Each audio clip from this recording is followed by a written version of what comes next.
Bonsoir. Nous allons commencer cette soirée par un petit film qui nous vient du nord, de Stockholm, très précisément. Est-ce qu'on peut avoir la projection?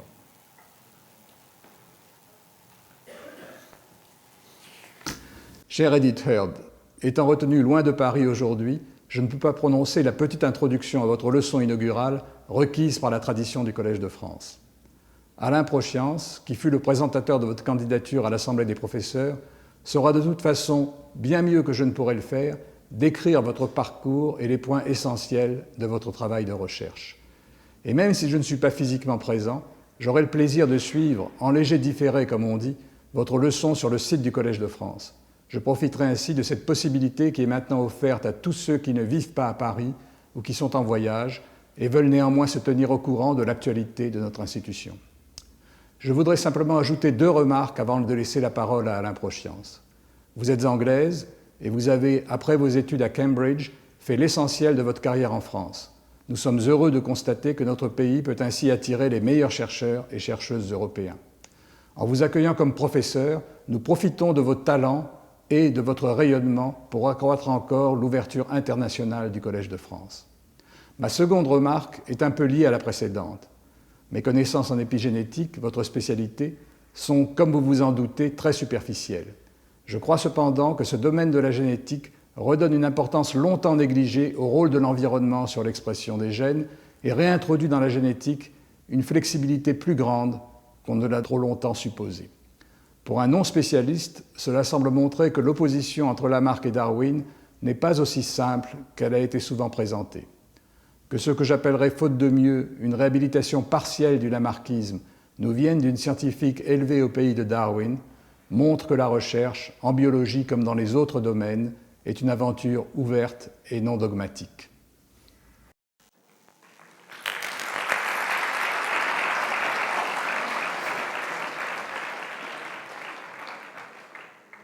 Comme vous venez de le constater, les meilleurs d'entre nous peuvent se tromper. Rendons à César ce qui est à César. C'est bien notre collègue Christine Petit qui a proposé la candidature d'Edith Heard à la chaire épigénétique et mémoire cellulaire. Nous sommes donc, chère Edith Heard, redevables de votre présence ici et aujourd'hui parmi nous. Si notre administrateur m'a demandé de me substituer à lui, c'est au titre de responsable de l'Institut de biologie. Chère Edith Heard, il n'y a pas grand-chose à ajouter à l'enregistrement de Serge Haroche, et je me contenterai de rappeler qu'ayant défendu une thèse en cancérologie à Londres, vous avez, en 1990, traversé la Manche pour venir travailler à l'Institut Pasteur sous la direction de Philippe Abner. 10 ans plus tard, après un court séjour sabbatique à Cold Spring Harbor, vous avez rejoint l'Institut Curie comme récipiendaire d'un contrat à type Avenir. Vous êtes toujours à l'Institut Curie, où vous dirigez depuis quelques années déjà l'unité de biologie du développement. Votre carrière intellectuelle est marquée par un grand nombre de découvertes très importantes, issues de votre intérêt porté à l'inactivation d'un chromosome X chez les individus qui ont le privilège d'en avoir 2, bien entendu. Cette inactivation est de nature épigénétique, les gènes sont présents, mais silencieux. Et son étude vous a conduit à plonger dans un monde, celui aussi des empreintes génétiques, dont nous saisissons de mieux en mieux l'importance physiologique. Si je peux me permettre un choix personnel parmi vos nombreux et élégants travaux, je dirais qu'un des aspects les plus frappants de cette inactivation du X est son caractère dynamique, voire momentanément réversible, et la diversité des mécanismes mis en jeu à travers les espèces que vous avez étudiées. Par-delà cet exemple inattendu de convergence évolutive, vos idées sont aussi à mettre en relation avec l'intérêt porté aujourd'hui aux ARN non codants, dans la régulation de l'expression des gènes, et surtout d'ensemble de gènes, à travers leur rôle dans la structure tridimensionnelle des chromosomes, un de vos récents objets d'étude. Je me regarde, pour finir, de passer sous silence le rôle de ces ARN non codants dans l'instabilité des génomes, dont nous savons qu'elles jouent un rôle majeur dans l'évolution des espèces et la physiologie, donc aussi dans nombre de pathologies. Ces quelques mots ne suffisent certainement pas à rendre compte de l'apport qu'est le vôtre à notre compréhension des mécanismes épigénétiques, mais je suis certain que votre leçon inaugurale et toutes celles qui suivront nous renseigneront sur ce domaine qui éclaire d'un jour nouveau l'ensemble des sciences du vivant. Il nous invite aussi, comme cela a été remarqué par Serge Haroche, à rouvrir des débats épistémologiques que l'on avait cru définitivement tranchés. Je vous donne la parole.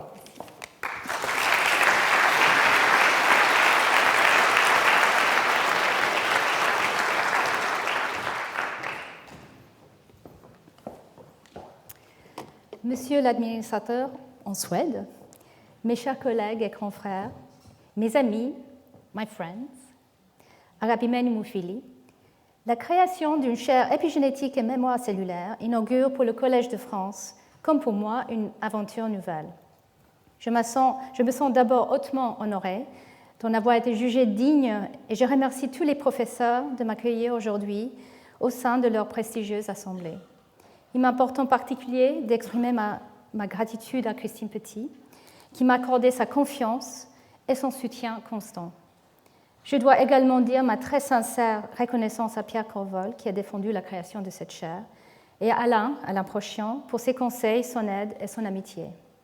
J'aurai l'occasion de citer beaucoup de mes maîtres et proches collègues au cours de cette leçon, mais je voudrais encore remercier plus particulièrement Vincent Collot pour avoir été ma source d'inspiration et mon soutien constant tout au long du chemin complexe que j'ai parcouru et qui m'amène aujourd'hui devant vous.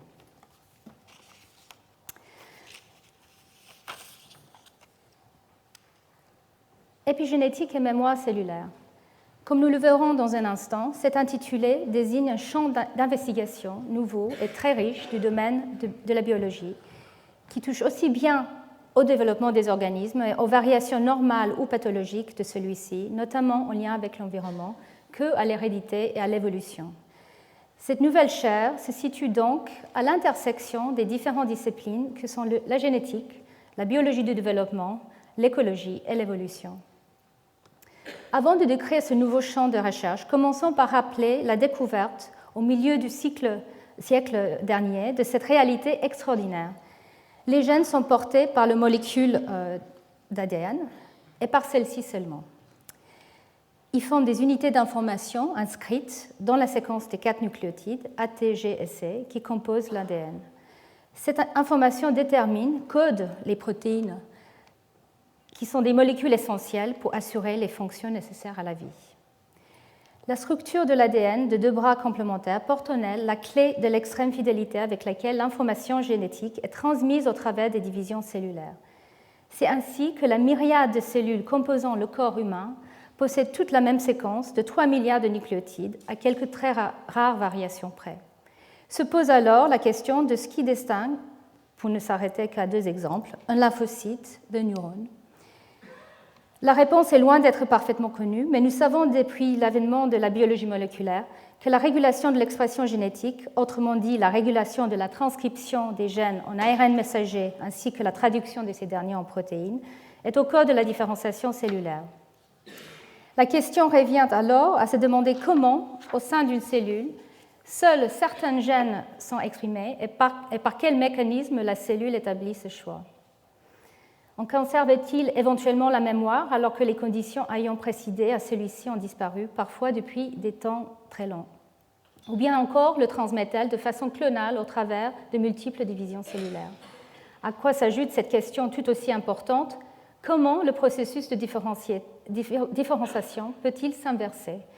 En effet, la fécondation, par exemple, met en jeu 2 cellules très différenciées, la spermatozoïde et l'ovule, et produit presque immédiatement une cellule totipotente, le zygote, à partir duquel un enchaînement vertigineux de division et différenciation cellulaire est déclenché pour former le nouvel individu. À ces reprogrammations nécessaires à la vie répondent celles qui sont potentiellement porteuses de mort, comme dans le cancer, et contre lesquelles nous sommes encore le plus souvent démunis.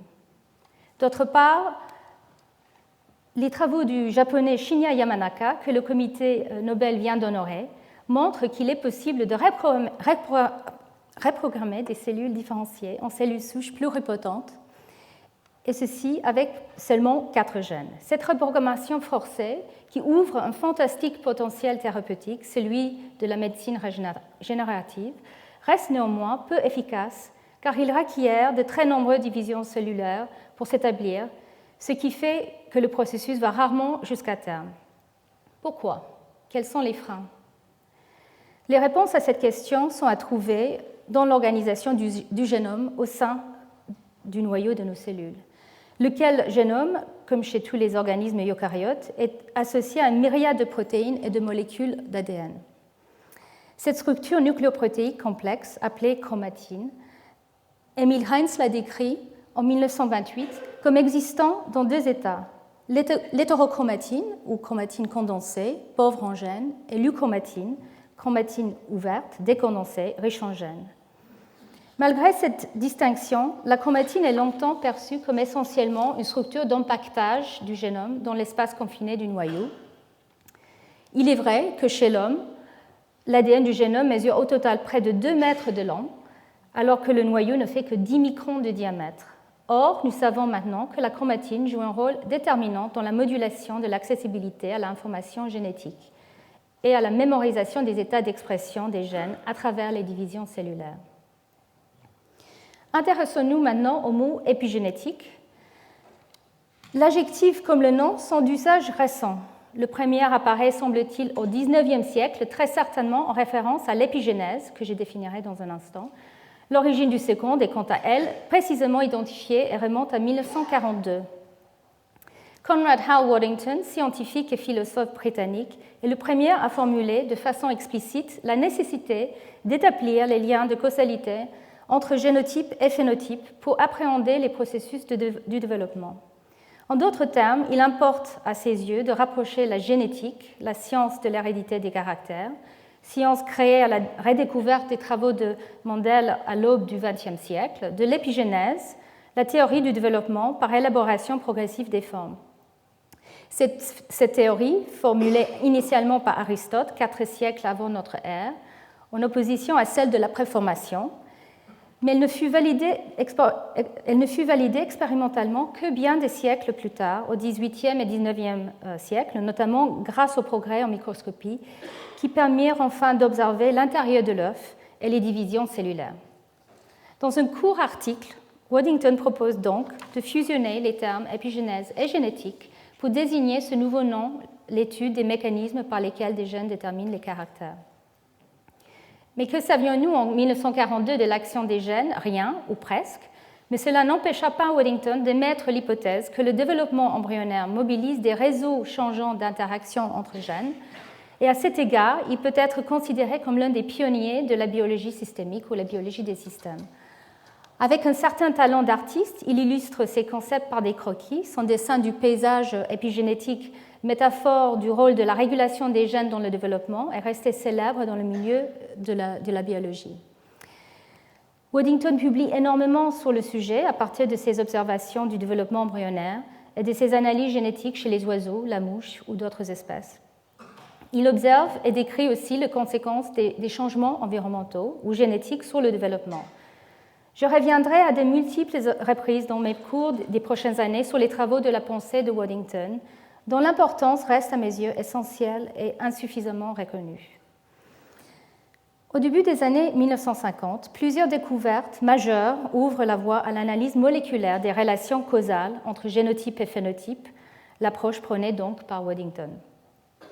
C'est notamment, comme je l'ai déjà mentionné, la révélation que les gènes sont portés par les molécules d'ADN, puis la découverte de la structure en double hélice de l'ADN qui marque l'avènement de la biologie moléculaire dans les années 60.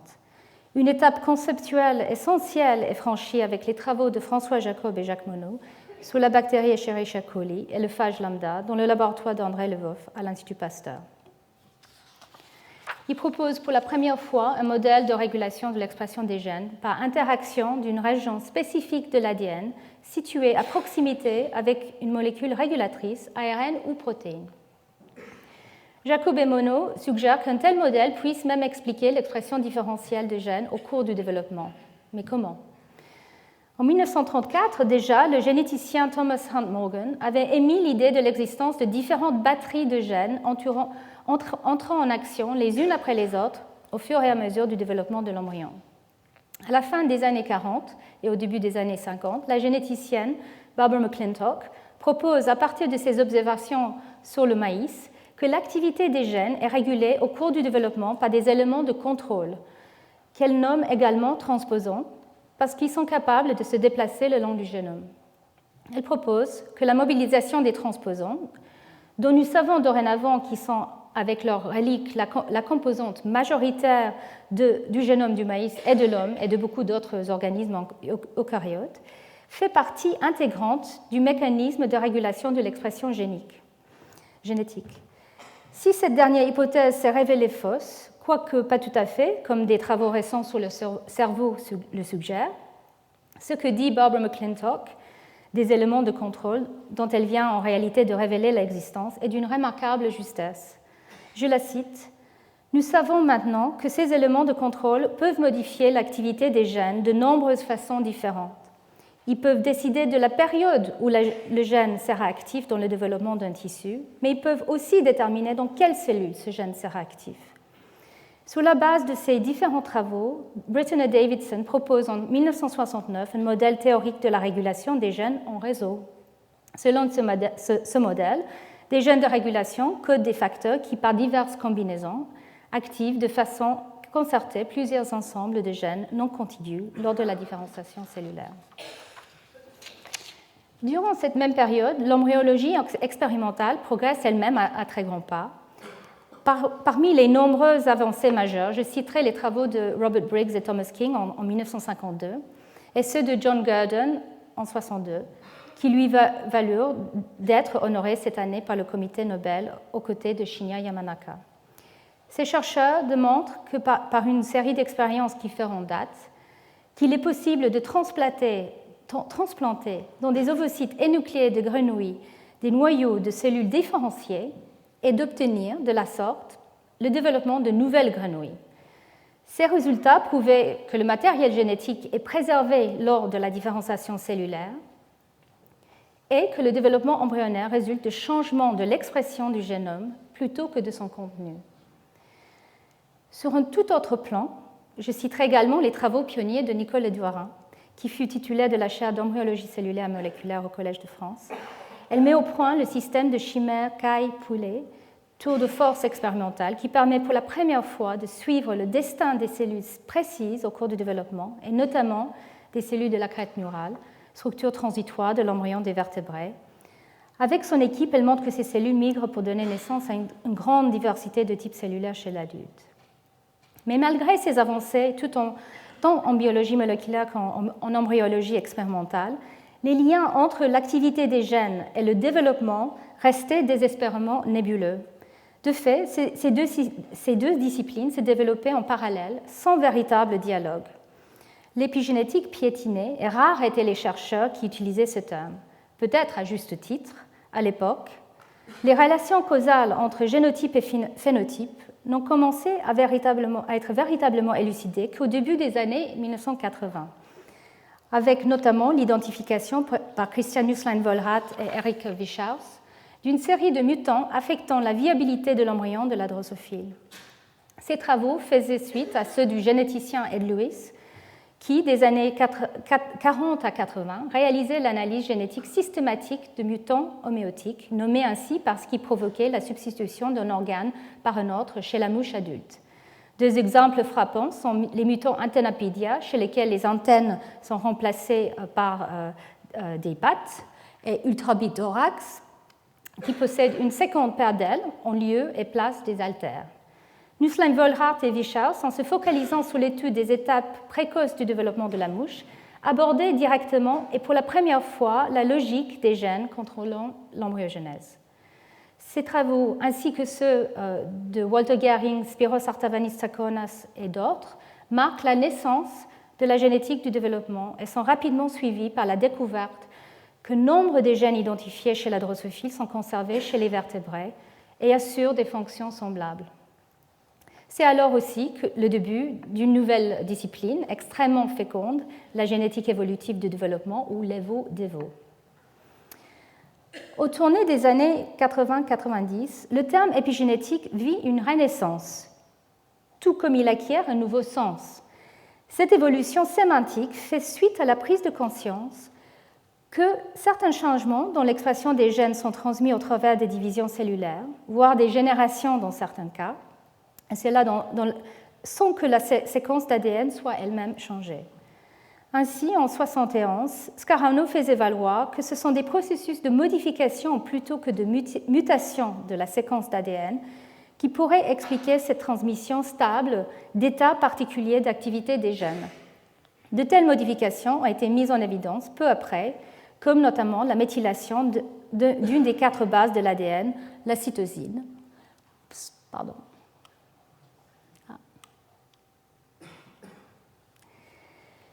De plus, il apparaît très vite que cette méthylation est transmise au fil des divisions cellulaires. Effet notable qu'elle est souvent associée à une répression stable de l'activité des gènes. En l'occurrence, c'est le généticien australien Robin Holliday qui propose en 1994 de redéfinir l'épigénétique comme l'étude des changements d'expression des gènes transmissibles au travers des divisions cellulaires, voire des générations, sans changement de la séquence de l'ADN.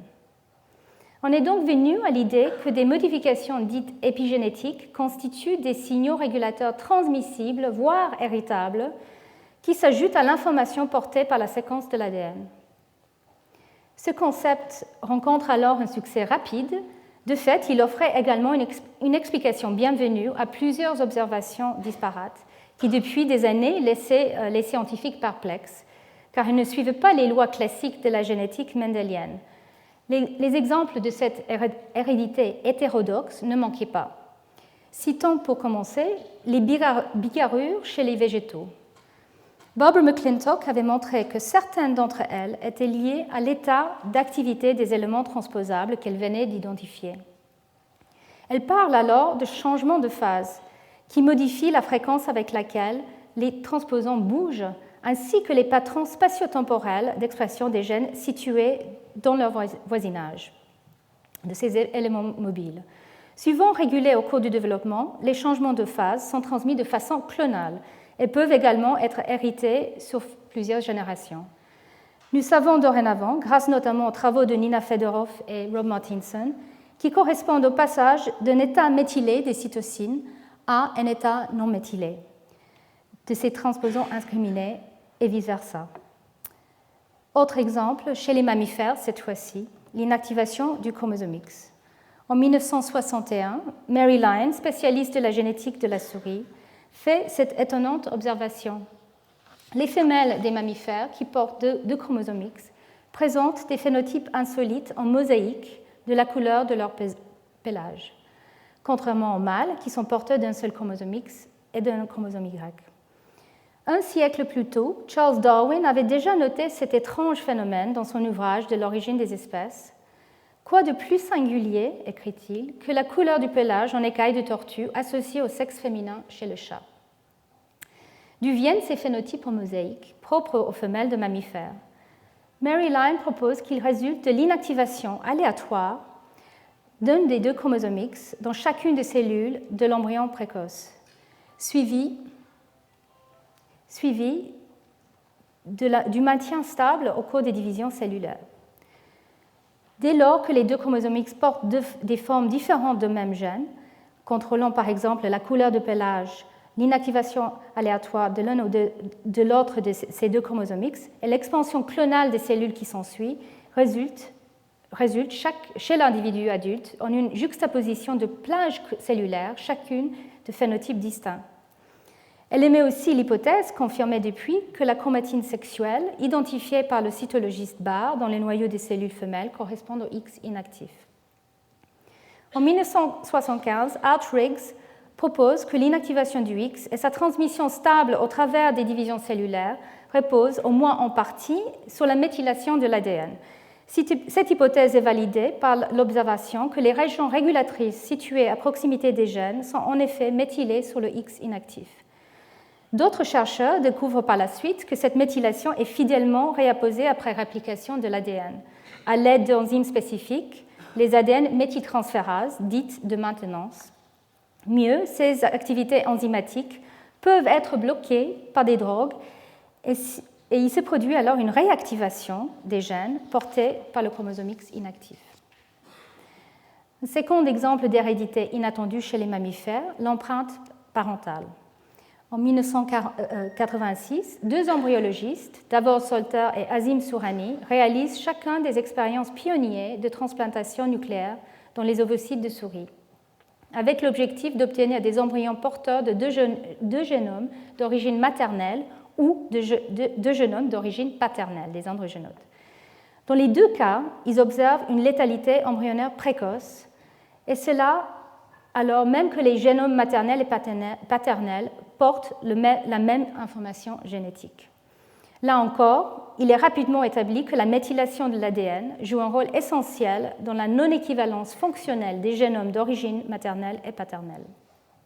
Cette méthylation différentielle, établie dans la lignée germinale des parents, est transmise à leur progéniture qui la maintient. Ces deux exemples frappants illustrent un autre point essentiel des processus de mémorisation épigénétique en lien avec le développement.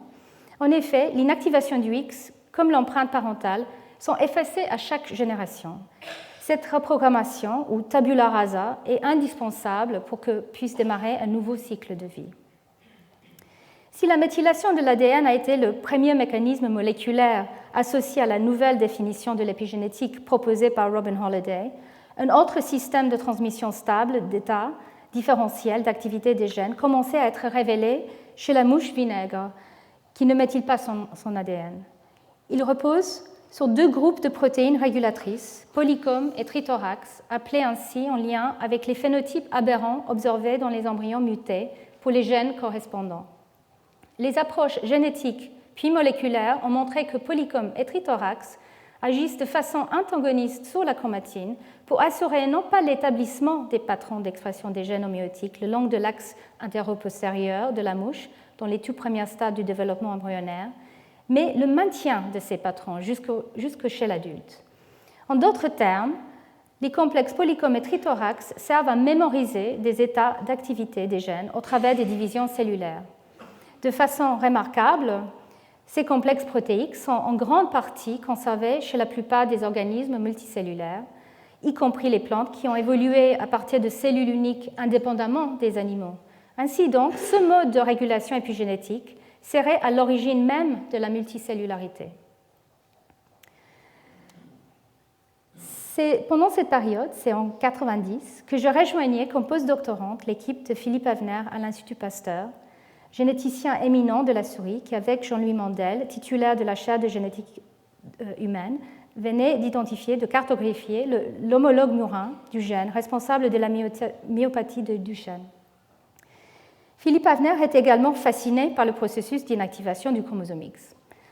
En tant que généticien, l'intéressait tout particulièrement le fait que l'initiation de ce processus soit contrôlée par une région précise du chromosome. Cette région, appelée centre d'inactivation, avait été identifiée génétiquement dès les années 60 chez la souris et l'homme au moyen de translocations et délétions touchant le chromosome X.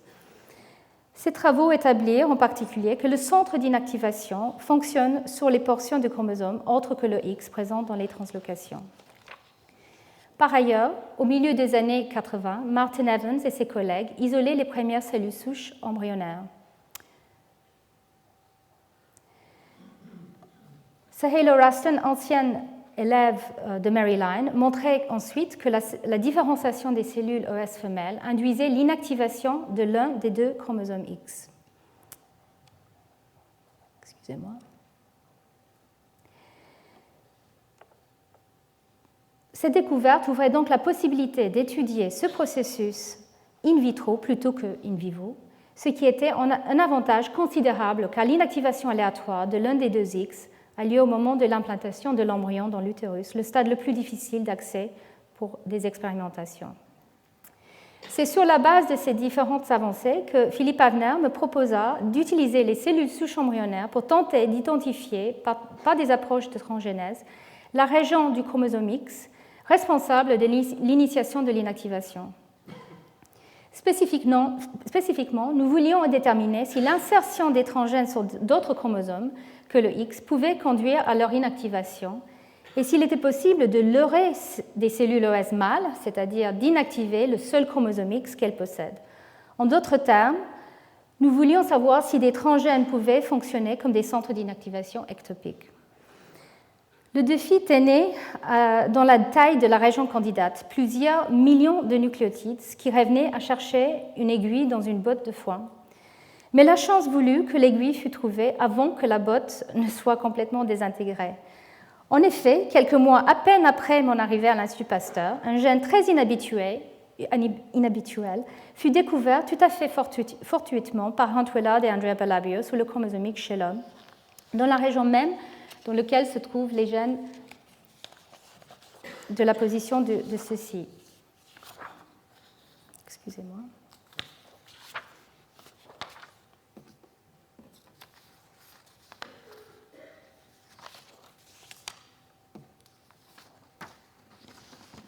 Ce gène fut nommé XIST pour X Inactive Specific Transcript en raison de son expression exclusivement à partir du X inactif et de son caractère non codant. Les équipes de Philippe Avner et Sahela Raston isolèrent rapidement après l'homologue murin. Outre son profil d'expression inattendue, XIST présentait une autre propriété remarquable, son ARN semblait décorer le chromosome X inactif, ce qui suggérait un rôle clé du gène XIST et de son transcrit dans le processus d'inactivation. Je focalisais alors mes recherches sur ce gène. Des expériences de délétion de XIST réalisées par d'autres équipes montrèrent qu'il est nécessaire à l'inactivation du chromosome X, sur lequel il est porté. Je choisis pour ma part de déterminer s'il était suffisant. Pour cela, j'insérais dans le génome de cellules ES et de souris des transgènes contenant XIST ainsi que de grandes régions situées de part et d'autre du gène.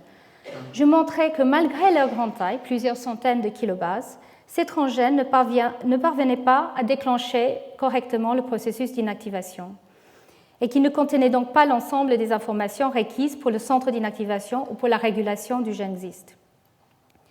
Ce résultat négatif, que Philippe Avner défendit avec force à mes côtés, et je le remercie, se heurta à une résistance de la communauté scientifique. Il allait à l'encontre du dogme selon lequel XIST suffisait à induire l'inactivation du X. Mais il m'obligea donc à explorer de nouvelles hypothèses. Et j'ai trouvé de l'inspiration dans une série de travaux publiés dans les années 90, notamment par John Sedat, Steve Henikoff, Amanda Fisher et d'autres, qui montraient comment le contexte chromatinien dans lequel se trouvent les gènes et la position de ceux-ci dans le noyau pouvaient influencer de façon significative leur expression. Ainsi donc, il devenait de plus en plus évident que le génome n'est pas une simple séquence linéaire d'informations empaquetées d'une façon aléatoire dans le noyau. Une telle réalisation était particulièrement pertinente dans le contexte de l'inactivation du X, puisque ce processus implique le traitement différentiel dans un même noyau de deux chromosomes identiques en séquence.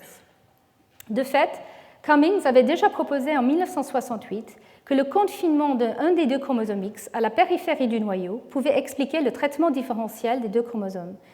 Il s'inspirait en cela du modèle du réplicant bactérien de Jacob Brenn et cousin, découvert en 1963, dans lequel la réplication du chromosome bactérien est initiée en un site spécifique, le réplicateur, attaché à un endroit précis de la membrane cellulaire.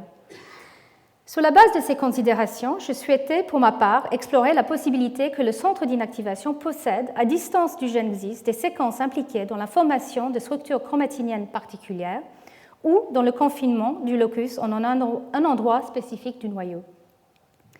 La microscopie et les approches de biologie cellulaire avaient accompli de formidables progrès dans les années 90. Avec une précision sans précédent, il était désormais possible, à l'aide de sondes fluorescentes, de visualiser l'expression et la position des gènes dans le noyau. Afin d'appliquer ces nouvelles méthodes à l'inactivation du X, j'ai décidé d'effectuer une année sabbatique entre 2000 et 2001 au Cold Spring Harbor Laboratory, près de New York, dans le laboratoire de David Spector, qui est un des grands spécialistes de l'étude de l'organisation nucléaire. J'ai eu la chance d'arriver dans ce haut lieu de la biologie moléculaire à un moment qui était un tournant pour la recherche en épigénétique. Il y a eu d'abord les travaux de Rob Martinson et ses collègues au Cold Spring Harbor, justement, qui venaient de découvrir l'importance de la liaison entre la chromatine et de petites molécules d'ARN, un processus nommé interférence ARN, dans la formation et la stabilité de l'hétérochromatine. Découverte majeure, si l'on est, puisque cette interaction entre petits ARN et chromatine s'est révélée constituer un élément clé de la reprogrammation du génome lors de la fécondation chez la plupart des espèces. Il y a eu ensuite la possibilité d'utiliser des anticorps extraordinairement spécifiques qui permettaient de reconnaître tout un jeu de modifications chimiques subtiles des histones, les composants protéiques majeurs de la chromatine. Cette approche marqua en l'occurrence un tournant dans la mesure où elle permettait l'identification des différents états de la chromatine et révélait combien celle-ci était riche en informations potentielles.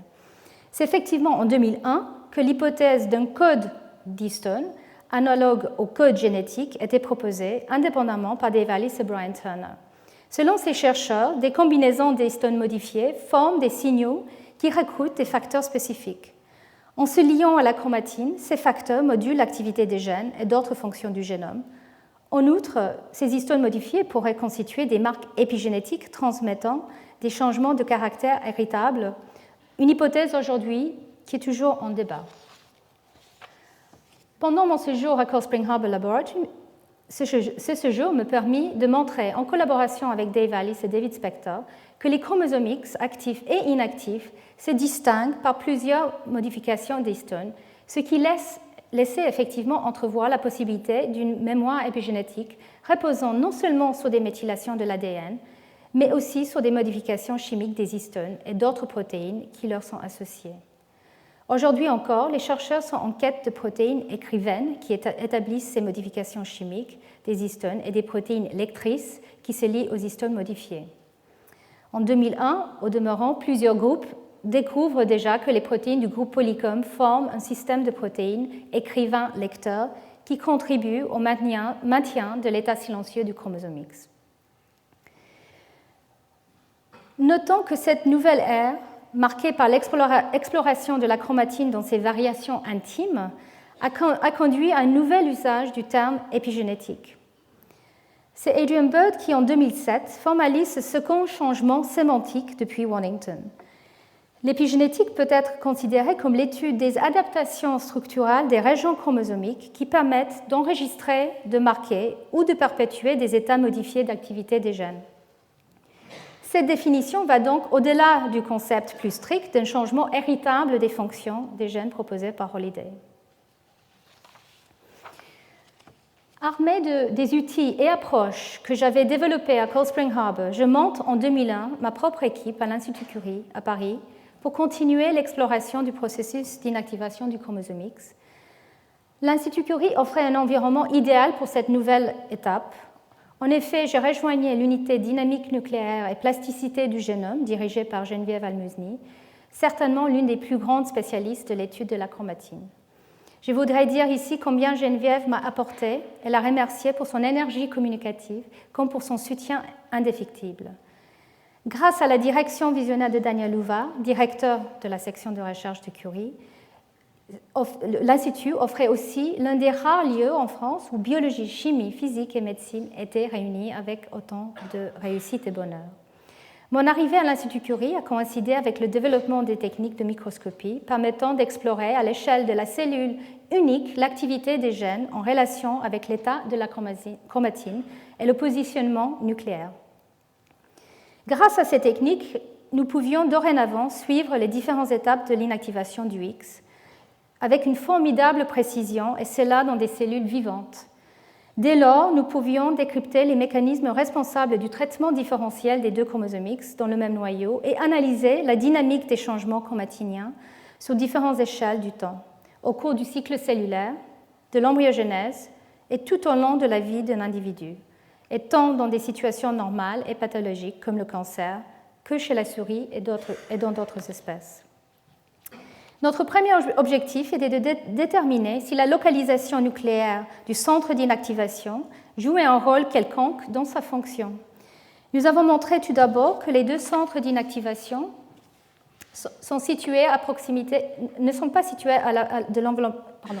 que les deux centres d'inactivation sont situés à proximité de l'enveloppe nucléaire, ce qui allait à l'encontre de l'hypothèse émise par Cummings d'une localisation différentielle. Cependant, nos résultats indiquaient aussi que juste avant l'inactivation d'un des deux chromosomes X, les deux centres se rapprochaient brièvement l'un de l'autre, une observation totalement inattendue et nouvelle, car rien d'équivalent n'avait jamais été décrit auparavant au cours du développement chez les mammifères. Nous avons aussi entrepris une collaboration particulièrement heureuse avec le groupe de Job Decker aux États-Unis qui venait de développer le chromosome conformation capture, une technique permettant d'observer de façon quantifiable les interactions à longue distance se produisant au sein d'un chromosome. C'est ainsi que nous avons pu montrer que le centre d'inactivation était organisé en une succession de domaines d'interaction contigus les uns aux autres, et chacun couvrant plusieurs centaines de milliers de nucléotides. De façon notable, l'étendue de domaines d'interaction contenant XIST indiquait que des éléments de contrôle de ce gène étaient situés à très longue distance de celui-ci. Ce résultat fournissait enfin l'explication moléculaire à l'absence de fonction de neutrons gènes contenant XIST. Il manquait à tous une partie du domaine d'interaction et des éléments potentiels régulateurs. De façon plus générale, cette étude montre que l'organisation des chromosomes en une succession de domaines d'interaction pourrait sous-tendre une partie importante de la régulation des gènes. Le rôle de l'insaisissable molécule d'ARN XIST, produit par le gène XIST, nous intriguait beaucoup aussi. Toujours grâce à nos approches de microscopie, nous avons pu montrer que dans les toutes premières phases de l'inactivation du X, cet ARN XIST crée dans le noyau un compartiment dans lequel se retrouvent les gènes du chromosome X dès le moment de leur inactivation. En analysant attentivement ce compartiment, nous avons découvert qu'il était principalement constitué d'ADN répétés, et notamment d'une classe de transposants particulière, les rétroéléments line L1. Or, Mary Lyon avait proposé en 1998 que ces séquences line permettent à l'inactivation de se propager le long du chromosome X, certainement. Nos études confortent cette hypothèse et suggèrent également que les éléments L1 aident les gènes du chromosome X à entrer dans ce compartiment silencieux, favorisant peut-être leur inactivation. Nos observations sont donc une nouvelle illustration des travaux visionnaires de Barbara McClintock sur le rôle des transposants dans la régulation de l'activité des gènes et de leur inactivité. L'examen attentif des différentes étapes de l'inactivation du X dans des embryons précoces nous a par ailleurs réservé plusieurs surprises de taille. Chez la souris, nous avons découvert avec d'autres une dynamique totalement inattendue. L'inactivation est très précoce et soumise à l'empreinte parentale, chose déjà mise en évidence par Tagaki et d'autres, puisqu'elle concerne exclusivement le chromosome X d'origine paternelle. Si dans les tissus extra-embryonnaires cette inactivation perdure, ce n'est pas le cas dans la masse interne cellulaire qui donnera l'embryon proprement dit. De fait, le X paternel est réactivé et s'ensuit immédiatement l'inactivation en juste quelques divisions cellulaires, cette fois-ci aléatoires, de l'un ou de l'autre des deux chromosomes X. Ce processus extraordinairement dynamique donnait un premier aperçu des événements de reprogrammation concernant tout le génome au stade précoce de l'embryogenèse. Ces stades sont l'équivalent des cellules souches embryonnaires ou des cellules souches induites pluripotentes, les fameuses cellules iPS que j'ai déjà mentionnées. Ces résultats révélaient aussi pour la première fois la plasticité des processus épigénétiques eux-mêmes au cours du développement.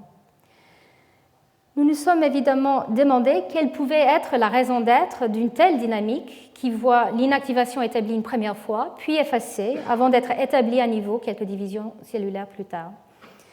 Suivant le prétexte de Theodosius Dobzhansky, ce grand théoricien de la génétique évolutive qui veut que rien en biologie ne fait sens sauf à la lumière de l'évolution, nous avons entrepris une étude comparative de l'inactivation du chromosome X entre le souris, le lapin et l'homme, avec des collaborateurs, Véronique Duranton et Jean-Paul Renard et Catherine Patra. Ce travail révéla des différences marquées de tempo entre ces trois espèces, notamment une induction plus tardive et non soumise à l'empreinte parentale chez le lapin et l'homme, ainsi qu'une absence de réactivation dans la masse cellulaire interne. Pourquoi tant de diversité ? Les souris ont une particularité. Dans cette espèce, le génome de l'embryon est activé très tôt, dès la stade d'une ou deux cellules. Le développement de la souris est aussi très rapide comparé à celui d'autres mammifères. Cette rapidité pourrait donc imposer des dispositions des dispositifs très précis de régulation génique, comme l'empreinte parentale, et un besoin de reprogrammation avant d'entamer le développement de l'embryon proprement dit à partir de la masse interne. Mais une fois établie dans l'embryon, l'inactivation est en tout cas remarquablement stable à l'échelle du chromosome.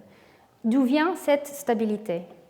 Probablement de l'accumulation de différentes couches épigénétiques, la méthylation de l'ADN, les protéines du groupe polycom, la compartimentation nucléaire et bien d'autres encore qui ensemble assurent un véritable verrouillage de l'inactivation.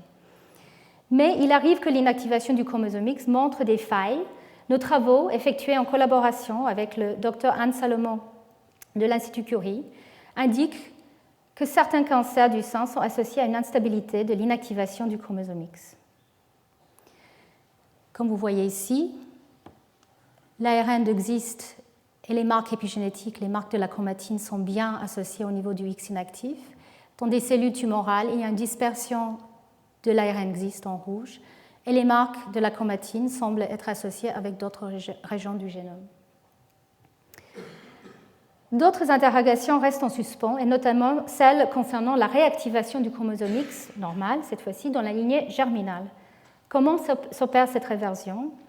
Toutes les marques épigénétiques disparaissent-elles passivement lors de la réplication de l'ADN, ou bien sont-elles effacées sous l'action d'enzymes spécifiques remodelant la chromatine? J'aurais aimé pouvoir présenter d'autres travaux réalisés par les membres de mon équipe, mais le temps me manque. Permettez-moi, néanmoins, de prendre un instant pour leur dire ma profonde gratitude. La science que nous faisons est par essence un travail d'équipe, et j'ai l'immense privilège d'être entourée au quotidien par des chercheurs brillants, acharnés, curieux, généreux et intelligents. Pour conclure sur l'inactivation du X, je voudrais aborder en quelques mots la question essentielle du rôle de ce processus chez les mammifères. En effet, des processus analogues affectant les chromosomes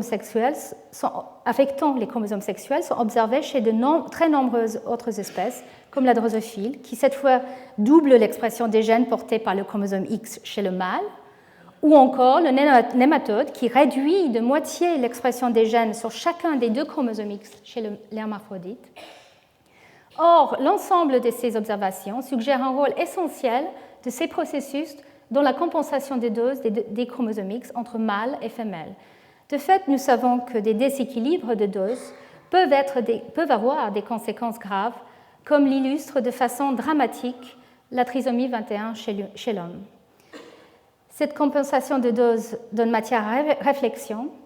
Le chromosome X porte plus de 1000 gènes, alors que le chromosome 21 n'en contient qu'environ 250. Pour quels gènes la compensation est-elle indispensable? L'est-elle à tous les stades du développement? Et dans quelles cellules? Certains gènes, à l'évidence, doivent impérativement être réduits au silence. C'est le cas du gène MSCP2, par exemple. Chez les femelles, son absence conduit au syndrome de Rett, un type d'autisme sévère. Chez les mâles, son absence est létale au stade embryonnaire, mais sa duplication entraîne des retards mentaux sévères aussi. Pour d'autres gènes, cependant, la dose ne semble pas d'avoir autant d'importance, mais selon les espèces de mammifères, jusqu'à 15% des gènes liés au chromosome X peuvent ainsi échapper à l'inactivation. Enfin, pour certains gènes, une double dose confère un avantage capital.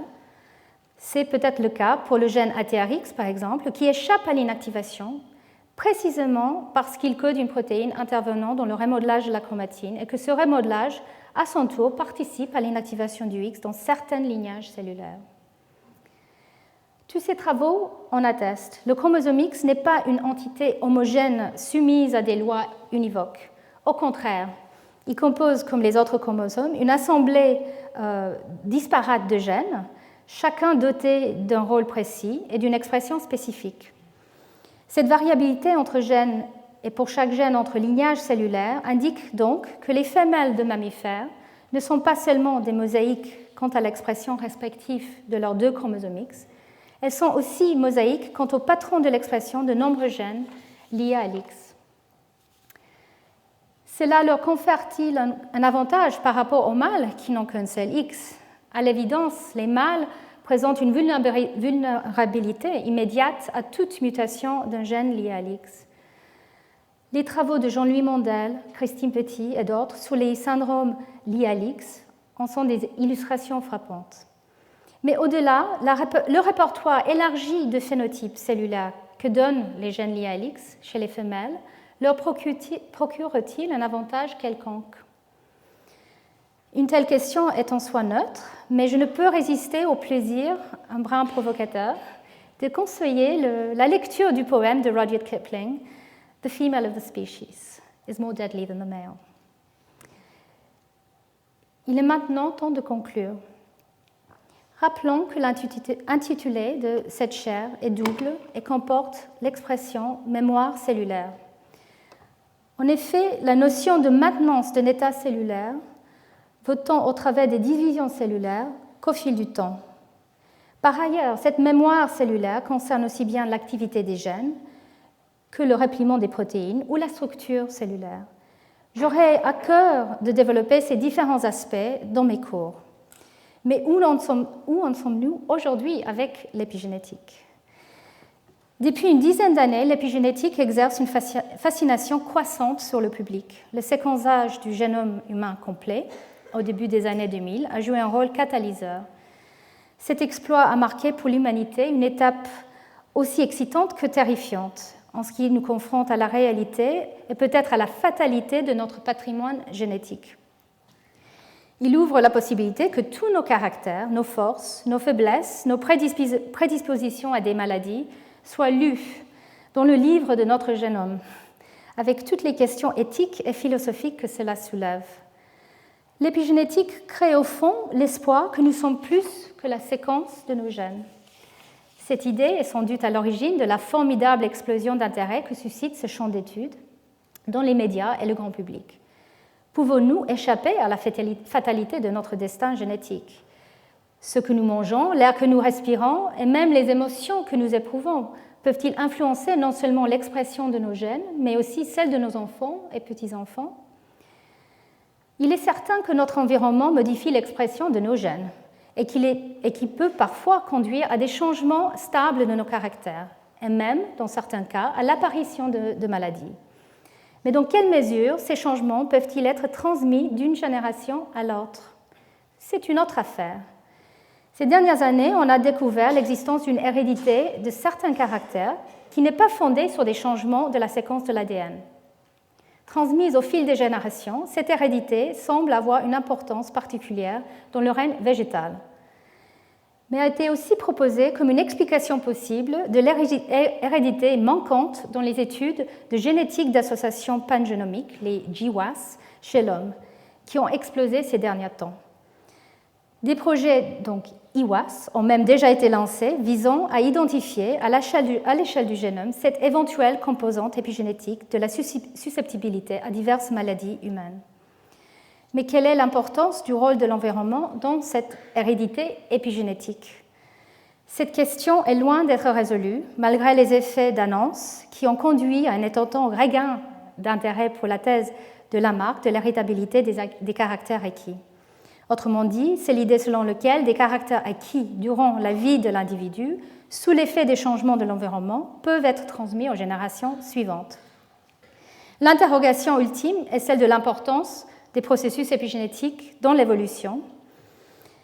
Comme l'a dit Luther Burbank, l'hérédité n'est rien d'autre qu'une mémoire de l'environnement. Dès lors, quelle est la place dans les processus évolutifs des changements épigénétiques sporadiques ou induits par l'environnement qui sont transmis sur plusieurs générations? La communauté scientifique reste très partagée et une question centrale demeure. Les états épigénétiques sont-ils transmis sur un nombre suffisant de générations pour donner prise à la sélection naturelle?